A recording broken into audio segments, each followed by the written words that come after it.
नमस्कार, मैं अभिषेक उपाध्याय। आप देख रहे हैं टॉप सीक्रेट। अयोध्या में इस बार का दीपोत्सव बहुत कुछ बता गया है। ये दीपोत्सव इस बात की भविष्यवाणी कर गया है कि अब क्या होने जा रहा है। योगी आदित्यनाथ की सत्ता के कितने दिन बाकी बचे हैं, ये भी इस दीपोत्सव ने एग्जैक्टली आप यूं कह लें कि दूध का दूध और पानी का पानी कर दिया है। जो घटनाएं घटी उन घटनाओं पर गौर कीजिए, आपको सब समझ में आ जाएगा। एग्जैक्टली जिसे कहते हैं कि पत्थर की लकीर जैसा कुछ लिखा होना, जो आप एक बार में पढ़ सकते हैं और जो मिटने वाला नहीं है, जो होके रहेगा, वो इस दीपोत्सव ने साबित कर दिया है। जो घटनाएं घटी हैं, जैसे कि दोनों डिप्टी सीएम का ना जाना, बायकॉट कर देना, अपना कार्यक्रम निरस्त कर देना, ये सबको पता है। लेकिन उसके बाद क्या हुआ, ये कितनों को पता है। दोनों डिप्टी सीएम नहीं गए और ना जाने के पीछे वजह नाराजगी थी, तो अखबारों में भी छप गया। ये सब बात सामने आ गई। सबसे पहले हमने टॉप सीक्रेट ने इस इशू को उठाया था कि विज्ञापन में दोनों डिप्टी सीएम का नाम गायब है। मगर उसके बाद क्या हुआ, उसके बाद किस तरह से ये बात लखनऊ से दिल्ली तक गई, किस तरह से दिल्ली ने संज्ञान लिया, किस तरह से दिल्ली से फोन कॉल्स आए और बाकायदा दोनों ही जगहों पर बात की गई, पूरी जानकारी ली गई। कैसे राज्यपाल ने जाने से मना कर दिया। राज्यपाल दीपोत्सव कार्यक्रम में नहीं गई, जबकि उनका कार्यक्रम तय था। हमारी जानकारी ये है सुबह से 9 से 10 बजे के बीच में यह हंगामा मचा कि अब राज्यपाल नहीं आ रही हैं और तत्काल कहा गया कि पूरा बैकग्राउंड चेंज किया जाए। बैकग्राउंड चेंज इसलिए किया जाए क्योंकि मंच पर तो राज्यपाल का नाम छपा हुआ था, तो उसको बदलने की बात कही गई और राज्यपाल के ना आने ने सबको हैरान कर दिया। और आप टाइमिंग देखिए कैसे चीजें घट रही थी। सुबह सुबह दीपोत्सव के दिन विज्ञापन निकलता है और अखबारों में दोनों ही डिप्टी सीएम का नाम नदारद होता है और उनकी जगह पर 2 मंत्रियों के नाम छपे होते हैं। एक मंत्री होते हैं पर्यटन मंत्री जयवीर सिंह और दूसरे होते हैं सूर्य प्रताप शाही। इन दोनों के नाम छपे होते हैं, लेकिन दोनों ही डिप्टी सीएम का नाम नदारद होता है। और ये बात सबसे पहले हमने इसको ट्वीट किया, हमने इसको हाईलाइट किया और उसके कुछ देर बाद केशव मौर्य की ओर से यह बयान आ गया कि वो नहीं जा रहे हैं, उन्होंने निरस्त कर दिया है। जबकि वे बिहार में वो चुनाव के सह प्रभारी हैं।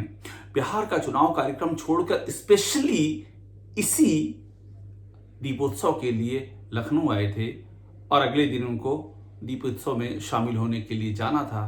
पूरी तैयारी थी, मगर उन्होंने भी जाना रद्द कर दिया। इसी वजह से रद्द कर दिया। और ये बात दोनों डिप्टी सीएम के यहां से होती हुई राजभवन पहुंची, राजभवन से होती हुई ये दिल्ली पहुंची, दिल्ली से फिर बातचीत हुई और उसके बाद एक सिंक्रोनाइज तरीके से, सिंक्रोनाइज यानी सब एक सुर ताल लय में, दोनों डिप्टी सीएम नहीं गए और राज्यपाल महोदया नहीं गई। मगर बात इतनी ही नहीं हुई, बात आगे भी हुई। आप ध्यान दीजिए कि क्या क्या हुआ उस रोज। मैं इसीलिए कह रहा हूं, इस दीपोत्सव ने योगी आदित्यनाथ का भविष्य बता दिया है। उनकी सत्ता के कितने दिन बचे हैं, इस पर भी स्पष्ट तस्वीर खींच दी है।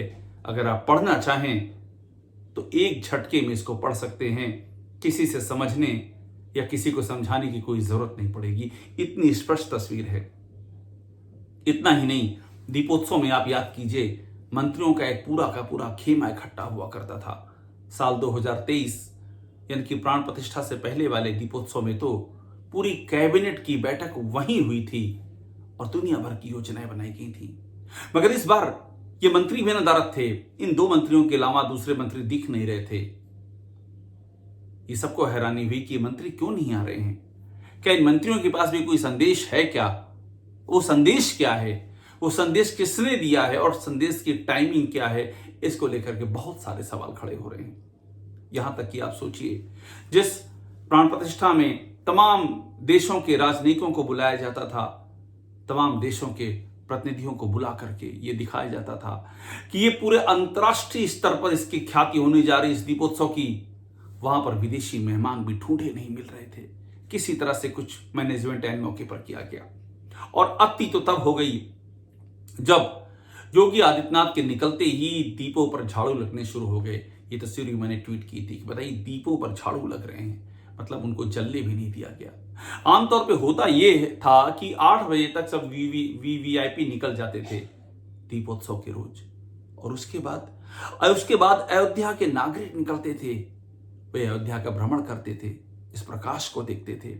पूरी रात ये चलता था, लेकिन उस दिन तो गजब हुआ।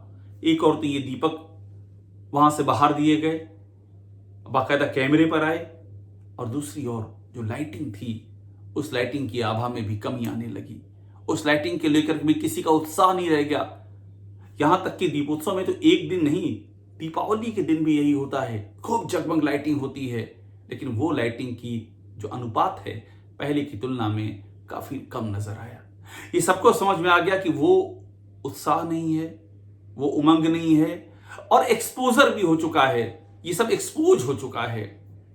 पब्लिक को पता चल चुका है कि इस प्राण प्रतिष्ठा, दीपोत्सव, इन सब की आड़ में क्या क्या चल रहा है, ये लोगों की जानकारी में आ चुका है। हमने टॉप सीक्रेट पे स्टोरी की थी कि किस तरह से अयोध्या की प्राण प्रतिष्ठा में एक रिपोर्ट आती है, लोकल ऑडिट रिपोर्ट, खुद सरकार की रिपोर्ट, और बताया जाता है कि कैसे प्राण प्रतिष्ठा में भ्रष्टाचार की नदी बही गई है। उस रिपोर्ट में लिखा होता है ब्लैक लिस्टेड कंपनियों को ठेका दिया गया है, जहां काम नहीं हुआ उसका करोड़ों का भुगतान हो गया है, करोड़ों के अनियमित भुगतान हुए हैं।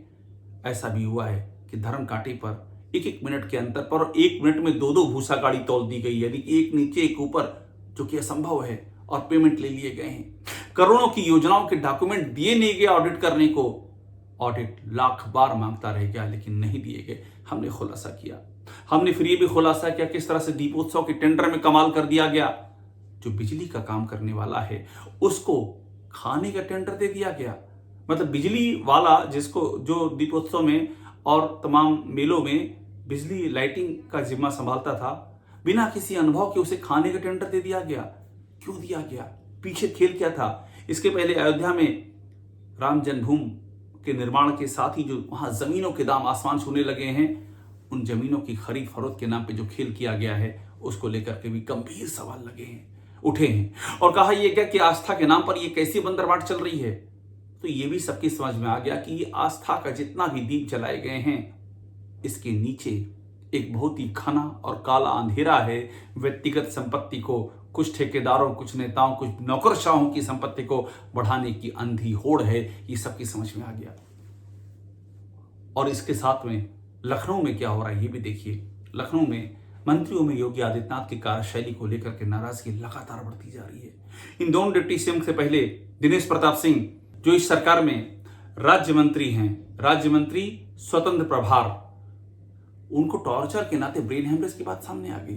तमाम और भी मंत्री नाराज हैं और ये सब रिपोर्ट ऊपर जा रही है। पूरा जाति, जो बीजेपी ने एक बुके बनाया था कि तमाम जातियों को एक साथ रखेंगे, हम हिंदुत्व के अम्ब्रेला के नीचे सबका साथ सबका विकास का एक चैप्टर तैयार करेंगे। योगी आदित्यनाथ की कार्यशैली से ये सब बिखर चुका है। सिर्फ एक जाति, यानी योगी आदित्यनाथ की अपनी जाति, उसको ही प्राथमिकता देने की जो अंधी होड़ के आरोप लगे हैं, उन आरोपों ने बीजेपी का बहुत नुकसान कर दिया है। और जिस तरह से हर तरफ करप्शन की बातें सामने आ रही हैं, उसने जो बीजेपी की जीरो टॉलरेंस की पॉलिसी की जिसकी वो बात करती है, उसकी भी धज्जियां उड़ाती हैं। और ऐसे में ये दीपावली बहुत महत्वपूर्ण है। आप याद कीजिए, दीपावली में तो बहुत कुछ होता है।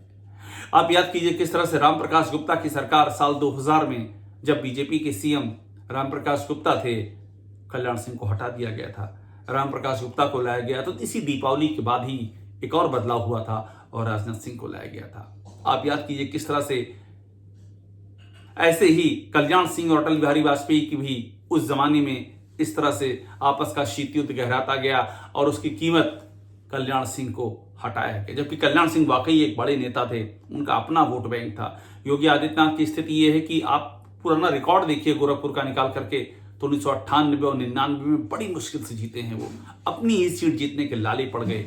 और बाद में जब ये हिंदू का उभार और राम जन्मभूमि, उन तमाम सारी चीजों का जब जोर लगा, जब बीजेपी ने ताकत लगाई, जब उनको हिंदू युवा वाहिनी खड़ी करके हिंदू मुस्लिम पोलराइजेशन करना पड़ा, तब जाकर के अपनी सीट का वो अंतर बढ़ा पाए। लेकिन उसके अलावा आसपास कहीं भी उनका कोई इंपैक्ट नहीं रहा है। जबकि कल्याण सिंह तो ऐसे नेता थे जिनका और जिनके जातीय आधार का और उनकी हिंदुत्व की छवि का प्रदेश भर में इंपैक्ट था। इसके बाद भी कल्याण सिंह को विदा होना पड़ा और कुर्सी राम प्रकाश गुप्ता के लिए खाली करनी पड़ी।